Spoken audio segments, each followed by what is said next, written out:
హే all, Saturday evening మేము గేమ్ చేంజర్ మూవీకి అయితే వెళ్ళాము.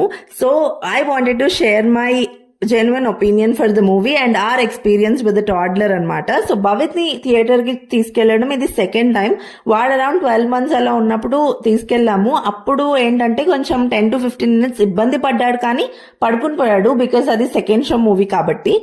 అప్పుడే అనుకున్నాము కొంచెం పెద్ద అయ్యే వరకు మూవీస్ కి తీసుకెళ్లొద్దు అని. బట్ దెన్ ఒకసారి ట్రై చేద్దాం, అసలు ఏంటి చూస్తాడా చూడ్డా ఎలా రియాక్ట్ అవుతాడు అని తీసుకెళ్లిపోయామన్నమాట.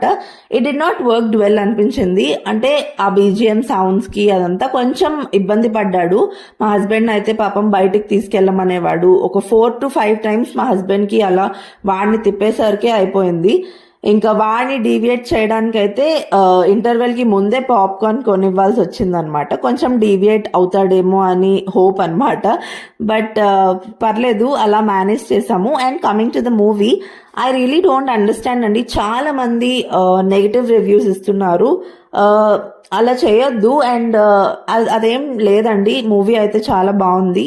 హ్యాపీగా ఫ్యామిలీ అందరం కలిసి చూడాల్సిన మూవీ. అండ్ రామ్ చరణ్ గారి యాక్టింగ్ అయితే సూపర్ అన్నమాట, చాలా బాగుంది. సో మీరందరూ కూడా హ్యాపీగా వెళ్ళండి, ఏం బోర్ కొట్టకుండా. మంచిగా మూవీ చాలా బాగుంది. అండ్ మమ్మల్ని భవిత్ రిటర్న్ ఎక్కడికి తీసుకెళ్తున్నారో అది నెక్స్ట్ షార్ట్ లో పోస్ట్ చేసేస్తాను. అండ్ వీడియో నచ్చితే మాత్రం వీడియోని లైక్ చేసి ఛానల్ని సబ్స్క్రైబ్ చేసుకోవడం మాత్రం అస్సలు మర్చిపోవద్దు. Thank you so much for watching. Bye.